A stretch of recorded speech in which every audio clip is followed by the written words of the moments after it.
Ini mereka kalau Anda lihat seperti orang sakit biasa, tapi mereka tidak bisa bangun.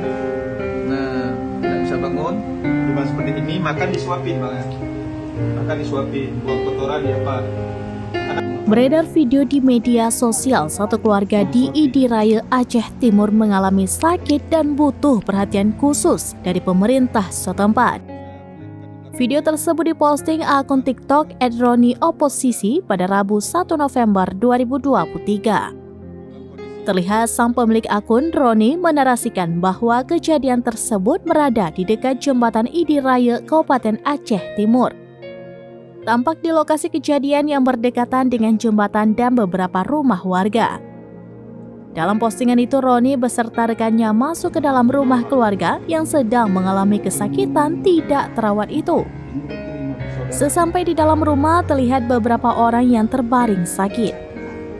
Sang pemilik akun langsung menyapa keluarga penderita sakit yang memprihatinkan tersebut. Dalam wawancaranya dengan penghuni rumah, mengakui sempat mendapatkan bantuan dari desa setempat namun belum maksimal.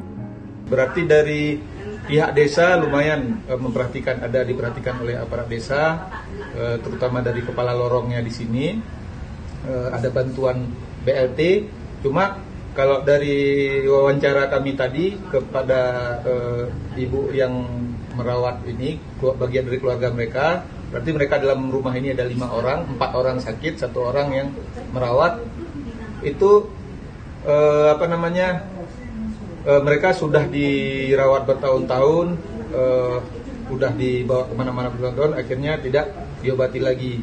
Sehingga sekarang mereka dalam keadaan ataupun dalam kondisi yang memprihatinkan, baik dari sisi kondisi kesehatannya yang terus semakin memburuk ataupun merosot, juga dari sisi pemenuhan kebutuhan mereka.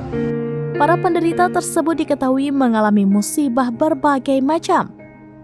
Belum ada tindakan atau uluran tangan dermawan untuk dibawa ke rumah sakit. Hingga saat ini belum diketahui tindakan apa selanjutnya terhadap keluarga yang bernasib malang tersebut. Juga Baitul Mal, tadi sudah sempat saya hubungi Ketua Baitul Mal. Kami berharap segera hari ini atau besok tolong dikunjungi mereka ini. Mereka butuh pamper. Download Tribun X sekarang, menghadirkan lokal menjadi Indonesia.